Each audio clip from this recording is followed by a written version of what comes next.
जय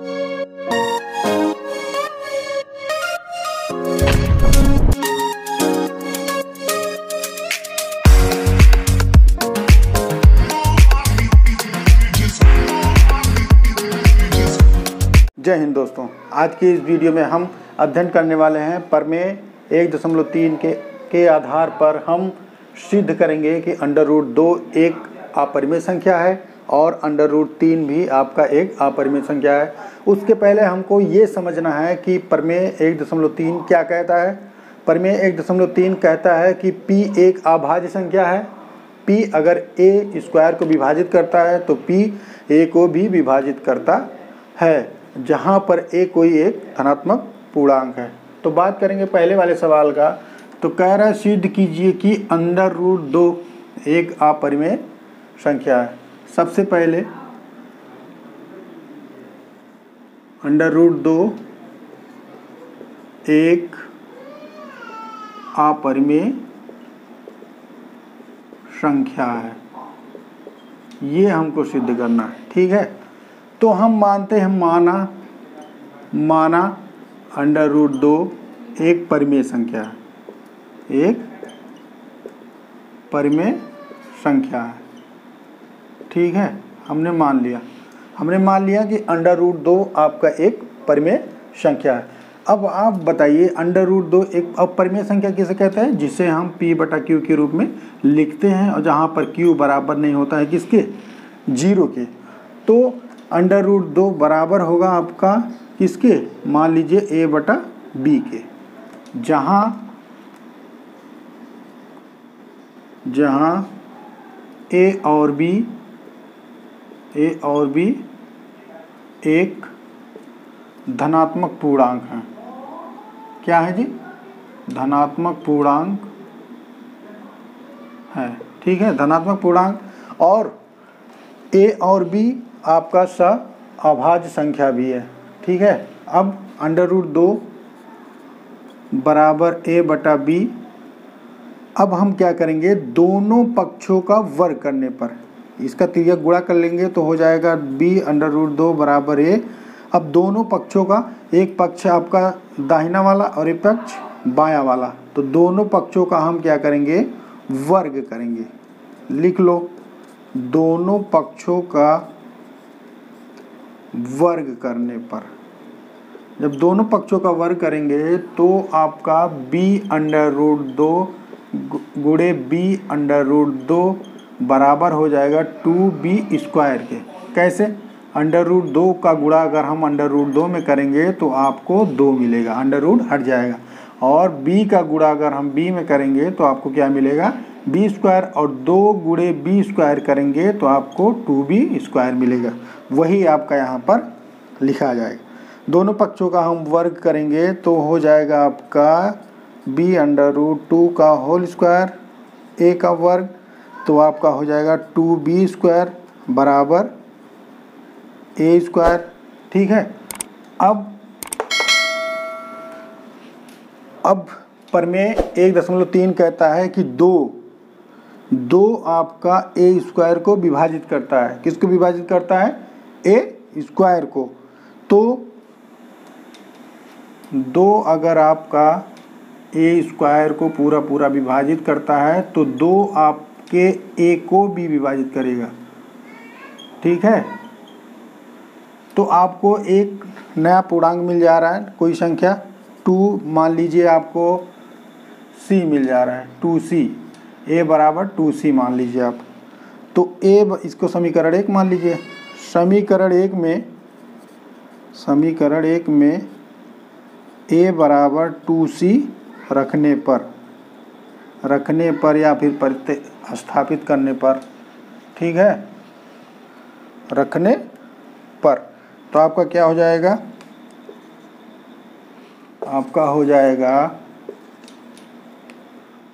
2b² बराबर 2c का होल स्क्वायर, तो 2b² बराबर हो जाएगा 4c²। ठीक है, तो b² बराबर हो जाएगा आपका 2c²। अब देखिए आपका p ए बटा बी आपका क्या है, सअभाज्य संख्या। सअभाज्य संख्या क्या होता है, जिसका मासा 1 होता है।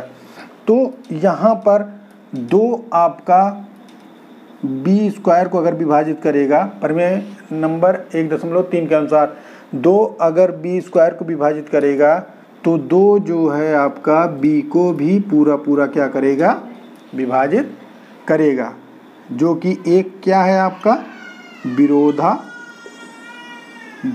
है।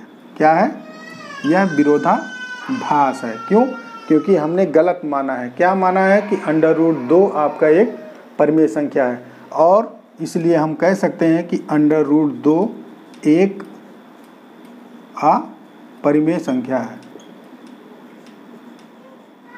√2 एक परिमेय संख्या है। ठीक है, ज़्यादा कठिन आपका सवाल है नहीं, सिर्फ आपको क्या करना है, परिमेय को ध्यान में रखना है कि आपका p एक अभाज्य संख्या है। अगर p a स्क्वायर को विभाजित कर रहा है तो जाहिर सी बात है p जो है आपका a को भी विभाजित करेगा, और a आपका एक धनात्मक पूर्णांक होता है। तो उसी तरीके से √2 को आपको सिद्ध करना है कि एक अपरिमेय संख्या है। तो अगर अपरिमेय संख्या रहेगा तो जाहिर सी बात है वो p बटा q के रूप में लिखा जाएगा, जहाँ पर p बटा q बराबर नहीं होगा 0 के, तभी आपका वो परिमेय संख्या होता है। तो √2 बराबर हम मान लेते हैं ab, जहाँ a और b एक धनात्मक अभाज्य संख्या या फिर धनात्मक पूर्ण संख्या है। तो तिर्यक गुणा करेंगे तो हो जाएगा b √2 बराबर a। अब दोनों पक्षों का वर्ग कर देंगे तो b √2 का वर्ग बराबर a का वर्ग। तो हल करेंगे तो 2b स्क्वायर बराबर a स्क्वायर, समीकरण 1 मान लेते हैं। अब 2 परिमेय नंबर 1.3 के अनुसार परिमेय कहता है कि 2 अगर a स्क्वायर को विभाजित कर रहा है तो 2 a को भी विभाजित करेगा। समीकरण में 1 बराबर हम 2c रख देते हैं, तो 2b स्क्वायर बराबर 2c स्क्वायर। अब 2b स्क्वायर बराबर 4c स्क्वायर। अब यहाँ पर b स्क्वायर बराबर 2c का होल स्क्वायर 2c स्क्वायर। अब 2 जो है b स्क्वायर को विभाजित करेगा, किसके, परिमेय अनुसार 1.3 के अनुसार। 2 अगर b स्क्वायर को विभाजित कर रहा है तो 2b को भी पूरा पूरा क्या करेगा, विभाजित करेगा। लेकिन a बटा b आपका क्या है, सअभाज्य संख्या है, यानी कि 1 के अलावा कोई और गुणनखंड इसका नहीं है। लेकिन b क्या है, दोनों का गुणनखंड है, एक धनात्मक गुणनखंड है। तो इसलिए यह एक विरोधाभास है, इसलिए हम कह सकते हैं कि √2 एक परिमेय। सवाल दूसरा कह रहा है सिद्ध कीजिए √3 एक अपरिमेय संख्या है। सेम उसी तरीके से इस सवाल को भी हम हल करेंगे।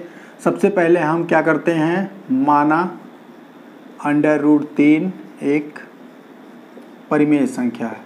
क्या है, परिमेय संख्या है। अब √3 एक परिमेय संख्या कब होगा, जब वह बटे के रूप में लिखा जाएगा या फिर p बटा q के रूप में लिखा जाएगा, जहाँ पर q बराबर नहीं होगा किसके, 0 के। ठीक है, तो √3 बराबर हम a बटा b लिख रहे थे, जहाँ a और b धनात्मक पूर्णांक संख्या है, धनात्मक पूर्णांक संख्या। ठीक है, धनात्मक पूर्णांक संख्या या फिर सहभाज्य संख्या है, सअभाज्य संख्या। ठीक है, सअभाज्य संख्या है। ये b का गुणा करेंगे, b √3 बराबर आपका क्या आ जाएगा, a आ जाएगा। अब दोनों पक्षों का हम क्या करेंगे, वर्ग करेंगे। दोनों पक्षों का वर्ग करने पर, क्या करने पर, दोनों पक्षों का वर्ग करने पर। अब अगर आप ध्यान से देख रहे होंगे तो एक पक्ष आपका दायां वाला है और एक बायां वाला है, तो b √3 का वर्ग करेंगे बराबर a का वर्ग करेंगे, तो हो जाएगा 3b स्क्वायर बराबर a का वर्ग। ठीक है, अब 3b का वर्ग कैसे आया, b √3 गुणे b √3, √3 का गुणा √3 में करेंगे 3 होगा, b का गुणा b में करेंगे तो b का वर्ग होगा। ठीक है, अब यहाँ पर अगर आप ध्यान से देखेंगे तो प्रमेय 1.3 क्या कहता है कि P एक अभाज्य संख्या है, यानी कि 3 आपका क्या है, एक अभाज्य संख्या है। 3 a स्क्वायर को विभाजित करता है, 3 a स्क्वायर को विभाजित करता है, तो a को भी पूरा पूरा क्या करेगा, विभाजित करेगा। तब हम a बराबर 3c मान लेते हैं, 3c माना, ठीक है। अब a का मान इसको समीकरण 1 मान लो।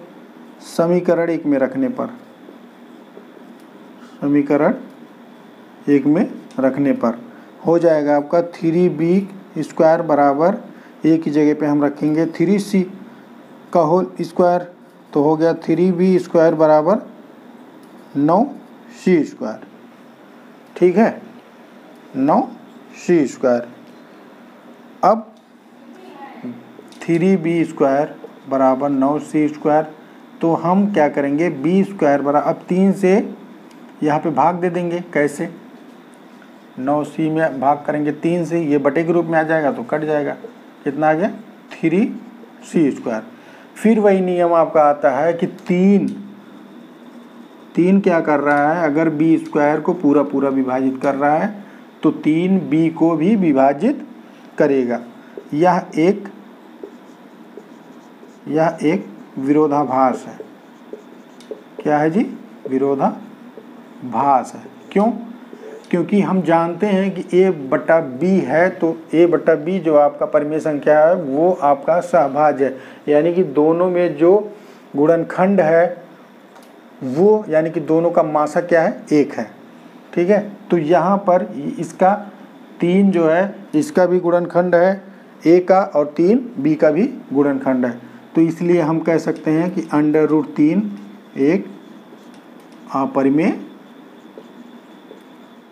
संख्या है। क्या कह सकते हैं कि √3 एक अपरिमेय संख्या है, ठीक है। सेम उसी तरीके से जिस तरीके से √2 आपका एक अपरिमेय संख्या है, सिद्ध किए हैं परिमेय 1.3 का प्रयोग करके। p एक अभाज्य संख्या होता है, और p a स्क्वायर को अगर विभाजित करेगा तो p जो है a को भी पूरा पूरा विभाजित करेगा। अगर अंकों की बात करें तो मान लीजिए 3 अगर 6 के वर्ग को विभाजित करेगा तो 3 जो है 6 को भी पूरा पूरा क्या करेगा, विभाजित, ठीक है। इसलिए हम कह सकते हैं कि √3 आपका क्या है, एक अपरिमेय संख्या। मिलते हैं अगली वीडियो में एक नई ऊर्जा के साथ। तब तक के लिए हंसते रहिए, मुस्कुराते रहिए और मेहनत से पढ़ते रहिए।